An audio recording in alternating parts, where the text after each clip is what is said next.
Hello everyone, good morning, welcome back to my channel. কেমন আছো তোমরা সবাই? আশা করছি সবাই খুব ভালো আছো, আমিও বেশ ভালো আছি। আজকে সকালটা রান্নাঘর থেকেই শুরু হয়েছে।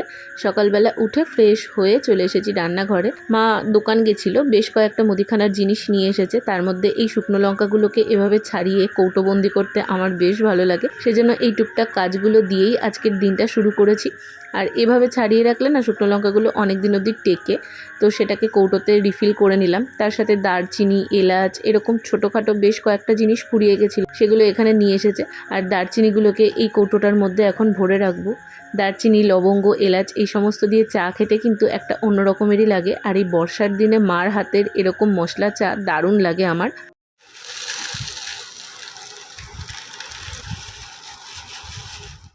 মুসুর ডালটাই আমাদের বাড়িতে ডেলি বেসিসে খাওয়া হয়, ওই জন্য ওটা ফুরিয়ে গেছিলো, তাই অল্প করেই এখানে নিয়ে এসেছে। ওদিকে কিছু কাজ এগিয়ে দিয়ে এখন ঘরে চলে এসেছি। আচ্ছা, আমার ভয়েস ওভারে আজকে আমার থেকে বেশি আর একজনের অ্যাপিয়ারেন্স পাবে, সেটা হলো ব্যাং মামা। আসলে সন্ধেবেলাটা অনেকটা লেট করে আজকে ভয়েস দিচ্ছিলাম, আর তখন প্রচণ্ডই ব্যাং ডাকছে। এই বর্ষার জন্য ব্যাং মামাদের উৎপাত খুব বেড়ে গেছে, আর তাদের গান বাজনাও কিন্তু দিব্যি চলতে থাকে সন্ধ্যে থেকে।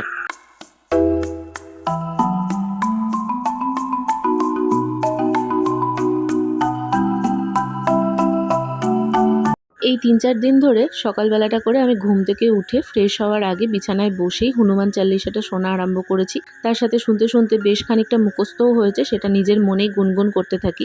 বিশ্বাস করো, ভীষণ পজিটিভ একটা থটস নিয়ে দিনটা শুরু করতে পারি। তোমরা কারা কারা হনুমান চালিসায় বিশ্বাস করো আমাকে অবশ্যই জানিও। আমার জানো তো, একটা বান্ধবীর সাথে ভয়ানক ভূতের একটা এক্সপিরিয়েন্স ঘটেছিল, আর এই হনুমান চালিসার প্রসঙ্গে সেই কথাটা মনে পড়লো। এই হনুমান চালিসা যে কতটা পাওয়ারফুল সেটা আমি ওর কথাতে আরও বেশি করে বুঝেছিলাম।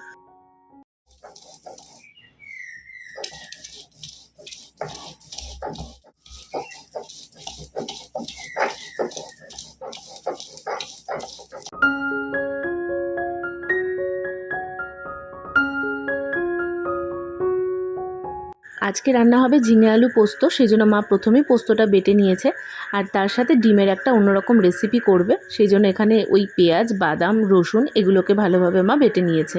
সকাল থেকেই বাইরে বেশ ভালো রকমেরই বৃষ্টি হচ্ছে, সেটা দেখে প্রথমে ঠিক হয়েছিল খিচুড়ি করা হবে, কিন্তু ওই যে ঝিঙেটা একদম শুকনো হয়ে যাচ্ছে, সেই জন্য ঝিঙে আলু পোস্তটাই তারপর করা হলো।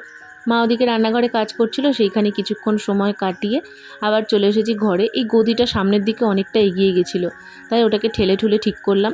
আর এই পর্যায়ে মা হয়তো ভেবেছে আমি বিছানাটা আজকে ঝাঁট দেবো না, সেজন্য ঝাঁটাটা নামিয়ে আমার কাজটা এগিয়ে দিয়ে গেল। প্রচণ্ড কোনো কিছুই ভালো না, আমি তোমাদের বলি না, এই কদিন ধরে যখন খুব গরম পড়েছিল তখন আমরা সবাই বৃষ্টি বৃষ্টি করছিলাম, আর এখন এত বৃষ্টি হচ্ছে সব কিছু কেমন স্যাঁত স্যাঁত করছে, একদমই ভালো লাগছে না। এরকমভাবে বিছানা, জামা কাপড় সব কিছুই কেমন একটা ভেজা ভেজা লাগছে। আর এদিকে দাঁড়িয়ে দাঁড়িয়ে না খুব একটা ঝাঁট দিয়ে আমার ঠিক হচ্ছিল না, সেই জন্য খাটে উঠে আবার ভালোভাবে ঝাঁট দিয়ে এখন এই কুশনগুলোকে সাজিয়ে নেব।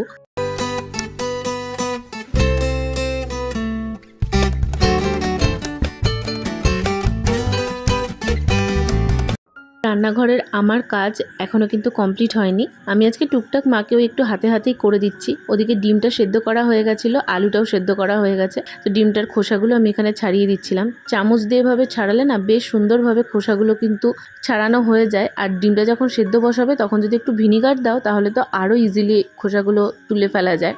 তবে মা যেমন আলু আর ডিমটা একসাথে সেদ্ধ করতে বসিয়েছে, আমি কখনো এরকমভাবে একসাথে বসাই না। আমার মনে হয় একটু আলাদা আলাদা করে করলেই আমার সুবিধা হয়। আমার একটা এগ বয়লার কেনার খুব ইচ্ছা আছে।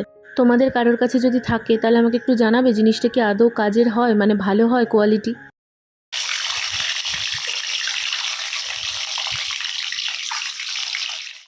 আলুটা আর ডিমটা সমস্ত কিছু রেডি করে দিয়েছি। মা এখানে ডিমগুলো ভাজতে দিয়েছিল, তবে দেখলাম নুন হলুদ ছাড়াই মা ভাজছে। এরকমভাবে একবার ভাজতে গিয়ে যা বাজেভাবে ডিমটা ফেটেছিল, তো সেই জন্য আমি মাকে বললাম আগে তুমি হলুদ আর নুন দাও। সেবার আমি অনেক বড় বিপদের হাত থেকেই রক্ষা পেয়েছি, সেই জন্য আবার কোনো অঘটন ঘটুক সেটা আমি একদমই চাই না। তো যাক, মার এখানে আলু আর ডিম দুটোই ভাজা হয়ে গেছে।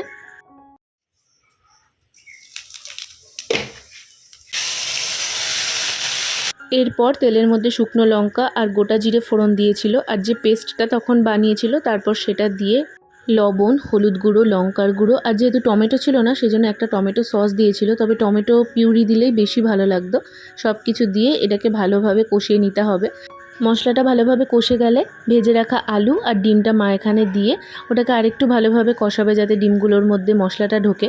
তবে মা এখানে ডিমগুলোয় না কাট লাগিয়ে নিতে ভুলে গেছে, তো তোমরা অবশ্যই একটা কাট লাগিয়ে নিও, তাতে মশলাটা ভালো ঢোকে। এরপর জল দিয়ে একটুক্ষণ ফুটিয়ে নিলেই রান্নাটা কিন্তু রেডি। বাচ্চা 2:10 সমস্ত কাজ কমপ্লিট, রান্না ওদিকে কমপ্লিট। এই বর্ষার জন্য ঘরের মধ্যে দড়ি টাঙিয়ে ওইদিকে সব কিছু মেলে রেখেছে মা, ওই জন্য ওই দিকটা তোমাদের আমি কিছু দেখাতে পাচ্ছি না। আর আমি গেছিলাম একটু মামনদের বাড়ি, মামনের মা অসুস্থ ছিলেন, তোমাদেরকে তো বলেইছিলাম, তো ছেড়ে দিয়েছে, বাড়িতে নিয়ে এসেছে, সেটা একটু দেখতে গেছিলাম। তখন মা ডিমটা রান্না করছিল, তাই জন্য মাকে বললাম তুমি এদিকে ভিডিওটা করে নাও, আমি বরং একটু দেখা করে আসি। দেখা করে গল্প করে মাত্র আসলাম, মা ওদিকে বাসন মাজছে, তার জন্য আওয়াজ হচ্ছে। আগে একটু জল খাবো, প্রচণ্ড গলা শুকিয়ে গেছে।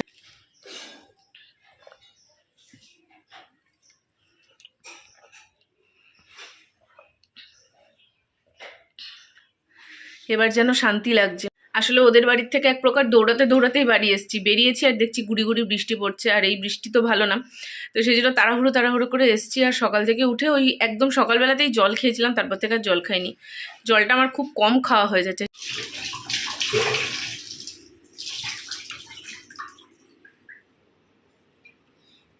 ওদিকে বাবাও চলে এসেছে, আর বাইরে প্রচণ্ডই বৃষ্টি হচ্ছে। একটুখানি বৃষ্টিটা থেমেছে, বাবা বলছে সেই ফাঁকেই এসেছে, সেই জন্য ভাগ্যের জোর ভেজেনি। এই যাওয়ার সময় আসার সময় দুবেলা করে ভিজতে হচ্ছে। রিন্টুর তো কালকে থেকে প্রচণ্ডই ভেজা হয়েছে, জানি না আবার ঠান্ডা লাগিয়ে বসবে কিনা। ওরও শরীরটা খুব একটা ভালো না, তো এখানে বাবা সাইকেলটা তুলে দরজা টরজা দিয়ে দিল। এই দরজাটা খোলা রাখলে এত মশা ঢোকে। আর দেখো আমার কপালে আবার গেস্ট অ্যাপিয়ারেন্স হয়েছে, কি যে হচ্ছে আমার স্কিনের সাথে, আর ভালো লাগে না। আমাকে দেখে মনে হচ্ছে তুমি কি অসুস্থ অসুস্থ। পারি না,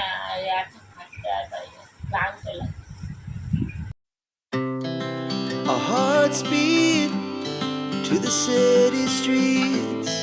We began to feel the fire. শুয়ে শুয়ে এতক্ষণ ধরে মার সাথে গল্প করলাম, মার শরীরটা ভালো লাগছে না। কি করব আমিও বুঝতে পারি না, যতটা পসিবল হয় ততটা তো আমি করে দেওয়ার চেষ্টা করি, বাদ বাকি শরীর খারাপ থাকলে তো আর কিছু বলার নেই। তো ওদিকে বাবা মা এখন খেতে বসেছে। লাঞ্চের মেনুটা চট করে তোমাদের একটু দেখিয়ে দিই। এখানে হয়েছিল মুসুরির ডাল, তার সাথে ছিল ভাত, এদিকে আলু আর ঝিঙে দিয়ে পোস্ত করেছিল, এই রেসিপিটা আর তোমাদের সাথে শেয়ার করিনি। আর তার সাথে ডিম দিয়ে ওই যে রান্নাটা হয়েছিল সেটা তো তোমাদের দেখালামই, তো এটা কিন্তু বেশ ভালো হয়েছিল খেতে। লাঞ্চ করে এখানে আমি বসে একটুক্ষণ বাইরের বৃষ্টিটা দেখছিলাম, তারপর দিয়েছিলাম জমিয়ে একটা ঘুম থেকে উঠেছি, দেখো কটা বাজছে এখন। আর উঠে দেখলাম মাও আমার সাথে সাথেই ঘুম থেকে উঠেছে, তাই জন্য ঘরটর আর কিছুই ঝাঁট দেওয়া হয়নি। এখন ঘরটা ঝাঁট দিচ্ছে, ধুলোটা বাইরে ফেলবে না, তবে ওই আর কি সন্ধ্যেবেলার দিকে তো একবার ঝাঁট দেওয়া হয় ঘর, সেটাই এখন মা করছে। আর কাল রাত থেকে সেই যে বৃষ্টি শুরু হয়েছে সে আর থামার নামই নিচ্ছে না, তার সাথে ব্যাঙ মামাদের উচ্চাঙ্গ সঙ্গীতও আজকে সারা ব্লগেই তোমরা শুনতে পাচ্ছ।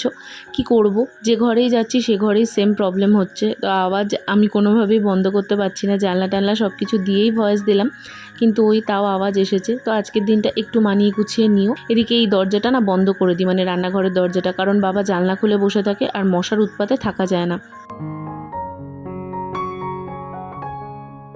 ঘুমিয়ে একবারে চোখ মুখ ফুলিয়ে ফেলেছি, আসলে বাইরে ঠান্ডা ঠান্ডা ওয়েদার, ঘুমিয়েছি এক ঘুমে। এখন বাজছে 6:30, উঠে দেখছি 6:30 না, ওই ঘড়িটার টাইমটা একটু ফাস্ট ফরওয়ার্ড করা আছে।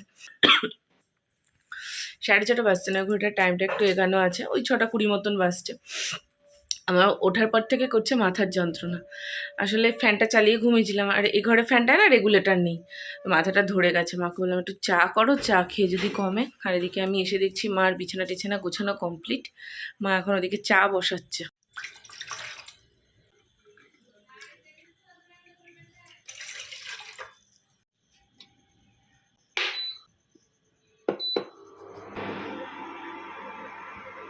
আমিও উঠেছি, মাও তখনই উঠেছে। কেমন ঘুম হলো? দুপুরে হয়েছে মোটামুটি, আর যখনই ঘুমাই হয় তোর বাবা আর আমি কি করলাম? আজকে সকালবেলায় 8:30 অবধি ঘুমিয়ে উঠেছি, ঘুমিয়ে ভাগ্যিস সকালে রেখে তুই ডাকলি, ধরপড় করে উঠলাম। দুপুরবেলায় আজকে ও তোর বাবা বেরিয়ে যাবে বলে আবার নেমে করে রেখে দিল। ঘুম নাই, কপালে নাই। সেই তা ঠিক কথা, খাওয়া ঘুম এগুলো কপালে থাকা দরকার, কপালের নাম গোপাল।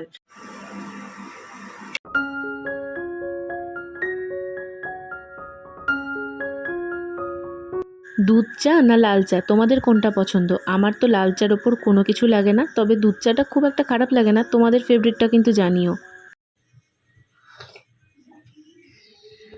সকালবেলা না হোক, সন্ধেবেলা ঘুম থেকে ওঠার পর এরকম বাইরে বৃষ্টির ওয়েদারে গরম গরম লাল চা, তার মধ্যে আদা, তেজপাতা, লবঙ্গ, এলাচ, দারচিনি সব দিয়ে একদম সুন্দর করে বানানো হবে, ওটার কাছে আমার কোনো কিছুই লাগে না। মানে কফি, দুধ চা সব কিছুই সাইডে, হার মানায় তার কাছে। আর মা চাটা বেশ সুন্দর করেই বানিয়েছিল। এখানে আমি একটু ফোনে গল্প করতে করতে চাটা খেলাম। তারপরে দিকে মা এখন মুড়ি মাখবে। আসলে চায়ের সাথে যদি মুড়িটা মাখিয়ে খেতাম তাহলে হয়তো বেশিই ভালো লাগতো, কিন্তু এই প্ল্যানটা পরেই হয়েছে। আচারের তেল দিয়ে, পেঁয়াজ কুচো, তার সাথে চানাচুর দিয়ে সব কিছু ভালোভাবে মা এখানে মাখিয়েছিল। এরপর দুজন মিলে বসে পড়েছি মুড়ি খেতে। আর এরকম বড় গামলাতেই মুড়ি মাখিয়ে খেতে ভালো লাগে, ভদ্রভাবে বাটিতে করে খেতে আমার একটুও ভালো লাগে না, বিশ্বাস করো। মা আমি দুজন মিলে বসে বসে গল্প করছিলাম, তার সাথে আমার একটা ফোন কল এসেছিলো, সেই জন্য ফোনে একটু কথা বলছিলাম। আর এটা আমি মাকে দেখাচ্ছিলাম যে দেখো আমার কপালে কি হয়েছে। যতক্ষণ অবধি আমার কোনো কিছু আমি মাকে আর রিন্টুকে না বলি আমার ঠিক স্বস্তি হয় না।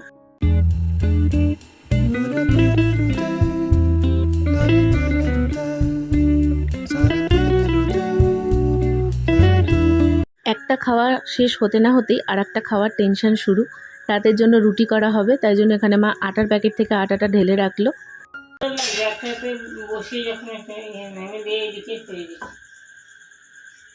আবারও আমি আজকে বসেছি রুটি করতে। আজকে দেখি কি হয়। এই নিয়ে আমার 3 নম্বর দিন।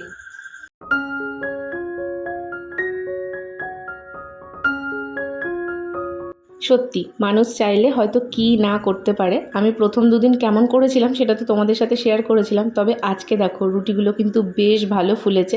আর আমার আনন্দটা তো নেক্সট লেভেলে হচ্ছিল। কোথায় রাখবো? পেরেছি কেমন পেরেছি, একটা হয়েছে।